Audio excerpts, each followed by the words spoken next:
Hello friends, मेरा नाम है प्रफुल्ल और मैं आप सबका स्टडी आईक्यू के प्लेटफॉर्म पर स्वागत करता हूं। जैसा कि दोस्तों आप जानते हैं, ये जो सीरीज़ हम लोग लेकर आए हैं साइंस एंड टेक एक्सप्लेन्ड, इस सीरीज़ में रोज़ हम लोग एक करंट अफेयर में आया हुआ टॉपिक लेते हैं जो हमें मेंस पर्सपेक्टिव इंपॉर्टेंट होता है और जिस पर हमें मेंस में क्वेश्चन आ सकते हैं। तो दोस्तों आज ऐसा ही एक बहुत इंटरेस्टिंग टॉपिक मैं आपके लिए लेकर आया हूँ। वो टॉपिक है दोस्तों a super moss on a Mars. अब ये मॉस जो है ये हमारा एक सिंपल ब्रायोफाइट वाला प्लांट वेराइटी आता है जिसे हम लोग मार्स पर प्लांट कर सकते हैं, जिससे मार्स को हम लोग फ्यूचर में हैबिटेबल बना सकते हैं ताकि वहाँ पे ह्यूमंस जाके कॉलोनी सेटल कर सके। बड़ी इंटरेस्टिंग कंसेप्ट है दोस्तों। इसी कंसेप्ट पर आधारित एक आर्टिकल आया था टाइम्स ऑफ इंडिया में, जिसमें बोला गया था कि कैसे ये जो मॉस है ये मार्स को हैबिटेबल बना सकती है फ्यूचर ह्यूमन कॉलोनाइजेशन के हिसाब से। तो दोस्तों इस टॉपिक को आज हम लोग देखने वाले हैं। इस टॉपिक पर हमें जिस टाइप के क्वेश्चंस आ सकते हैं वैसा ही एक सैम्पल क्वेश्चन मैं आपके लिए लेकर आया हूँ। तो चलिए दोस्तों इस सैम्पल क्वेश्चन को हम लोग अभी पढ़ते हैं। तो क्वेश्चन है दोस्तों, explain how the unique characteristics of a moss make it a suitable candidate for research in extra terrestrial environment particularly Mars. Moss में ऐसी कौन सी स्पेशल कैरेक्टरिस्टिक्स है जो इसे एकदम इंटरेस्टिंग बनाती है ताकि इसको एक्स्ट्रा टेरेस्ट्रियल पर्पस के हिसाब से स्टडी किया जा सकता है, पर्टिकुलरली मार्स पे प्लांटेशन के हिसाब से। और साथ ही दोस्तों ये भी पूछा है कि how could a Mars contribute to a sustainability of human settlement on Mars, और ये कैसे फ्यूचर में कंट्रीब्यूट कर सकती है जिससे कि मार्स को ह्यूमन सेटलमेंट के हिसाब से सूटेबल बनाया जा सकता है। तो चलिए दोस्तों इसी टॉपिक को आज पढ़ते हैं। दोस्तों इस टॉपिक से रिलेटेड ना बहुत सारी साइफाई वाली फिक्शनल मूवीज़ है। उन्हीं में से एक बहुत फेमस मूवी है, उसका नाम है मार्शियन, जहाँ पे जो एस्ट्रोनॉट है वो मार्स पे फंस जाता है। तो वो वहाँ पे सरवाइव करने के लिए मार्स पर खेती करता है, पोटैटोज को उगाता है और वहाँ से अपना रेस्क्यू मिशन सक्सेसफुली कंप्लीट करता है।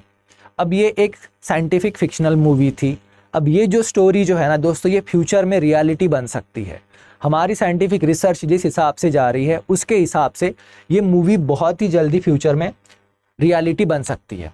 तो दोस्तों सबसे पहले मार्स जो है इसे सबसे नियरेस्ट प्लैनेट कंसीडर किया जाता है जहाँ पे हम लोग फ्यूचर में human settlement, extra planetary human settlement कर सकते हैं। यानी ह्यूमन अर्थ से बाहर अगर किसी प्लैनेट में सेटलमेंट होते हैं तो उस पूरी लिस्ट में दोस्तों मार्स को एक नियरेस्ट माना जा रहा है। ये सबसे पॉसिबल प्लैनेट जो है वो मार्स को ही कंसीडर किया जा रहा है। पर हमें अभी तक मार्स पर लाइफ का कोई भी साइन मिला नहीं है। मार्स पर हमें लाइफ का कोई भी साइन मिला नहीं है।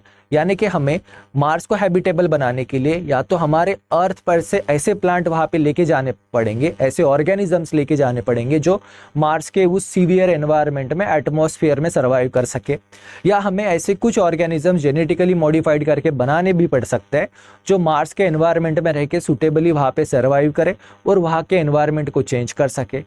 ये जो मेथड होती है दोस्तों, जिसमें एक ऑर्गेनिज्म को एक पर्टिकुलर प्लैनेट में इंट्रोड्यूस करके वहाँ के एटमॉस्फेयर को चेंज करने की कोशिश की जाती है, उसको ह्यूमन पर्सपेक्टिव हैबिटेबल बनाने की कोशिश की जाती है, उसी कंसेप्ट को दोस्तों बोलते हैं टेराफॉर्मिंग। तो अगर आपको प्री या कहीं पे पूछा जाता है टेराफॉर्मिंग क्या होता है, तो आपको अब उसका आंसर लिखते आना चाहिए, जहाँ पे हम लोग ऑर्गेनिजम्स को इंट्रोड्यूस करके उस प्लैनेट का हैबिटेट को अल्टर करके उसे अर्थ लाइक बनाने के लिए कोशिश करते हैं। उसे ट्रांसफॉर्मिंग ऑफ प्लैनेट्स बोला जाता है। अब ये जो नोवेल मेथड है इसके लिए हम लोग एनिमल्स को इंजीनियर्ड भी कर सकते हैं या हम लोग धरती पर से उन्हें वहाँ पर ले भी जा सकते हैं। तो इसी केस स्टडी में इसी से रिलेटेड रिसर्च करते वक्त चाइनीज़ जो साइंटिस्ट है उन्होंने मॉस पर एक्सपेरिमेंट किया। तो चलिए दोस्तों पहले मॉस के बारे में थोड़ी सी इंफॉर्मेशन कलेक्ट कर लेते हैं। तो हमारी जो पायोनियरिंग स्पेसीज जो आती है, जहाँ से मरीन से लाइफ टेरेस्ट्रियल में ट्रांसफॉर्म हुई थी, और जो एकदम एंशियंट या ओल्डेस्ट प्लांट वेराइटीज़ है जहाँ से आज की मॉडर्न प्लांट वेराइटीज़ इवॉल्व हुई है थ्रू इवोल्यूशन, उसी में से एक है दोस्तों मॉस। अब ये जो मॉस है ये नॉन वैस्कुलर प्लांट है। इसका मतलब है यहाँ पे जाइलम या फाइलम जैसी कोई इनके पास वेसल्स नहीं होती है, टिश्यू नहीं होते जो ट्रांसपोर्टेशन का काम करे। और ये दोस्तों ये ब्रायोफाइटा डिवीजन में आता है।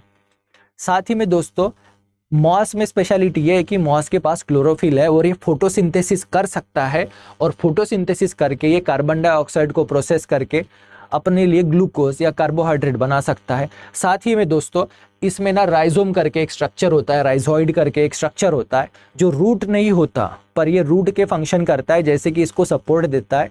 साथ ही में वाटर और मिनरल को एब्जॉर्ब करने में हेल्प भी करता है। इनको पायोनियरिंग स्पीसीज इसीलिए बोला जाता है क्योंकि ये एक्सट्रीम कंडीशंस पे खुद को सर्वाइव कर सकती है और बाद में बाकी जो प्लांट वेराइटीज़ है, ऑर्गेनिजम्स है, उनके लिए ये सूटेबल कंडीशन वहाँ पे क्रिएट करती है, लाइक अ सॉइल क्रिएशन या सॉइल इनरिचमेंट। अब ऐसी एक मॉस की वेराइटी है जो चाइनीज साइंटिस्ट को मिली थी और जिन्होंने इस पर रिसर्च किया। उस वेराइटी को हम लोग डेजर्ट मॉस के नाम से जानते हैं दोस्तों, और उसका साइंटिफिक नेम जो है वो आता है साइकिन्ट्रिया कैनिनविस। अब साइट्रिकिया कैनिनविस, इसी को स्टेपी मॉस भी बोला जाता है या डेजर्ट मॉस भी बोला जाता है। ये जो मॉस है इसमें एक पर्टिकुलर एबिलिटी है कि ये जो मॉस है ना, ये एकदम एक्सट्रीम कंडीशंस में मिलती है। एक्सट्रीम कंडीशंस लाइक डेजर्ट हो गया, माउंटेन्स हो गए, एक्सट्रीम वाले डेजर्ट प्लांट्स हो गए, यहाँ पे ये ऐसी एक्सट्रीम कंडीशन में ये सर्वाइव करती है। और अभी तक की जो रिसर्च हो रहा था मार्स पर ऑर्गेनिजम्स को प्लांट करने के पर्सपेक्टिव में, उसका प्राइमरी फोकस जो था ना दोस्तों वो था माइक्रो ऑर्गेनिजम्स पे, अलगी पे, लाइकन्स पे। पर अभी साइंटिस्ट का फोकस जो है वो मॉस के डायरेक्शन में बढ़ा, तो उन्होंने मॉस को टेस्ट किया और उसके लिए पर्टिकुलरली एक मॉस वेराइटी डेजर्ट मॉस को चूज़ किया गया। इसी को दोस्तों नाम है स्टेपिस्क्रू मॉस। और ये कहाँ पे पाई जाती है? तो दोस्तों ये एक्सट्रीम जो हार्श डेजर्ट है, लाइक गोबी डेजर्ट है, वहाँ पे माउंटेन रीजन्स और ये पोलर रीजन में भी पाई जाती है, और ये ऐसे एक्सट्रीम कंडीशन में सर्वाइव करती है। तो साइंटिस्ट ने इसको लिया और इस पर बहुत सारे एक्सपेरिमेंट किए जो मार्स की कंडीशन के हिसाब से थे। तो एक एक्सपेरिमेंट जो इसके साथ किया गया दोस्तों वो था कि वो एक्सट्रीम लेवल का डेसिकेशन। एक्सट्रीम लेवल का डेसिकेशन मतलब इसे पूरा हाइड्रेट किया गया, वो भी 98% तक के लेवल का। अब डेसिकेशन मतलब इसको पूरा सुखाया गया, और बाद में जब इसको वापस रिहाइड्रेट किया गया तो पाया गया कि within a few seconds ही इसने फोटोसिंथेटिक और फिजियोलॉजिकल एक्टिविटीज ऑन कर दी। यानी एक्सट्रीम लेवल पे ड्राई करने के बावजूद भी ये प्लांट मरा नहीं, बल्कि ये वापस with in a second revive हो गया। फिर उन्होंने दूसरे एक्सपेरिमेंट्स किए, लाइक उन्होंने इसको -80 डिग्री सेल्सियस तक अल्ट्रा लो टेम्परेचर के फ्रीजर में 5 साल के लिए पैक किया, और वैसे ही उसको -186 डिग्री सेल्सियस में लिक्विड नाइट्रोजन के कैन में पैक किया। और आफ्टर 30 डेज जब उन्होंने वापस प्लांट को यूज़ किया तो वो सर्वाइव्ड भी हुआ और वापस रीजनरेट होकर न्यू ब्रांचेस भी क्रिएट कर ली। यानी ये इतने एक्सट्रीम कोल्ड टेम्परेचर में भी सर्वाइव किया और उसके बाद वापस रीजनरेट होकर खुद की ग्रोथ भी वापस रीगेन कर ली।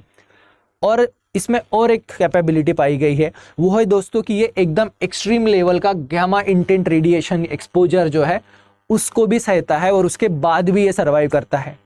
यानी कि हम लोग इसको इंटरप्लानेटरी मिशंस के लिए स्पेसक्राफ्ट में भेज सकते हैं जहाँ पे एक्सट्रीम लेवल का लो टेम्परेचर हो सकता है, एक्सट्रीम लेवल का रेडिएशन एक्सपोजर हो सकता है, और ऐसे एक्सट्रीम एनवायरनमेंट में भी इतना डिहाइड्रेट होने के बावजूद भी ये प्लांट जो है ये वापस रीजनरेट हो सकता है, सर्वाइव हो सकता है।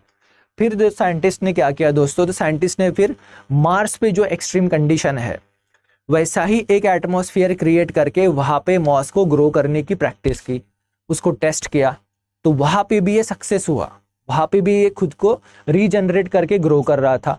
अब वो एटमॉस्फेरिक कंडीशन कौन सी थी जो आज की डेट में मार्स पर है, तो चलिए उसको भी देखते हैं। तो दोस्तों इसका जो टेस्टिंग हुआ वो टेस्टिंग हुआ प्लानेटरी एटमॉस्फेरिक सिमुलेशन फैसिलिटी में, जहाँ पे मार्स का एटमॉस्फेयर क्रिएट किया गया, यानी जहाँ पे एयर जो है उसमें 95% कार्बन डाइऑक्साइड है, 95% कार्बन डाइऑक्साइड है। साथ ही वहाँ पे टेम्परेचर जो है वो हाईली फ्लक्चुएट है, जो -60 डिग्री टू 20 डिग्री सेल्सियस तक के फ्लक्चुएट होता है। साथ ही दोस्तों यहाँ पे यूवी रेडिएशन का लेवल जो है वो भी बहुत ज़्यादा होता है, और यहाँ पे एकदम लो एटमॉस्फेरिक प्रेशर होता है।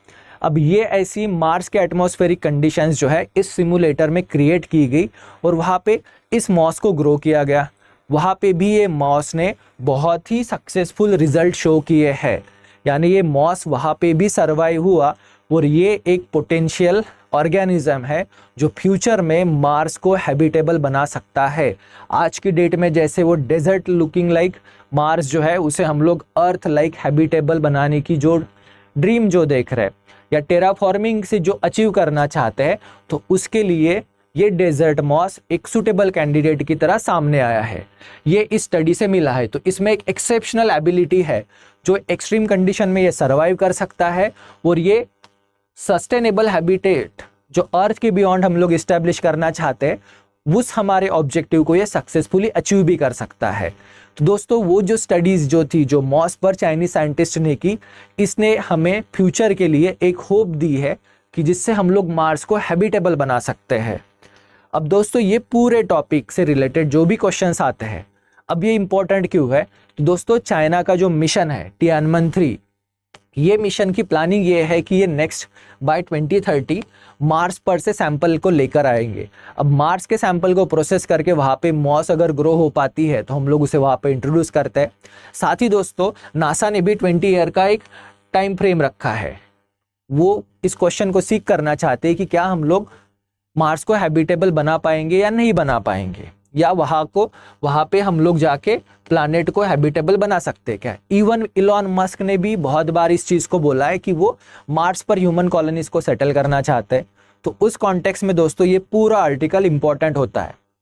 एंड आई होप कि you find this article very useful. और जो शुरू में जो क्वेश्चन हमने डिस्कस किया था और आप उसका शायद अभी आंसर लिख पाओगे। अब इस पूरे टॉपिक पर दोस्तों क्या हमें मेंस में क्वेश्चन आएंगे? नहीं। तो चलिए कुछ प्री पर्सपेक्टिव भी क्वेश्चंस देखते हैं जो हमें एग्जाम में पूछे जा सकते हैं। जैसे कि ये पहला क्वेश्चन है, चलिए साथ में पढ़ते हैं। What is the primary goal of terraforming? Terraforming का गोल क्या होता है? Increasing biodiversity, creating habitable environment on other planet, developing sustainable agriculture, mitigating climate change on earth. अब इनमें से आप आंसर तो जानते हैं, इसका करेक्ट आंसर कौन सा है दोस्तों? 4, टेराफॉर्मिंग। और एक क्वेश्चन है दोस्तों अपने पास, चलिए पढ़ते हैं। Which process in moss could contribute to sustainability of human settlement on Mars? Nitrogen fixation, soil erosion, photosynthesis और डिकम्पोजिशन ऑफ प्लास्टिक। अब इसका आंसर आप खुद बताइए। सो दोस्तों आज के इस आर्टिकल में बस इतना ही। I hope you found this article very useful for your exam preparation. Thank you.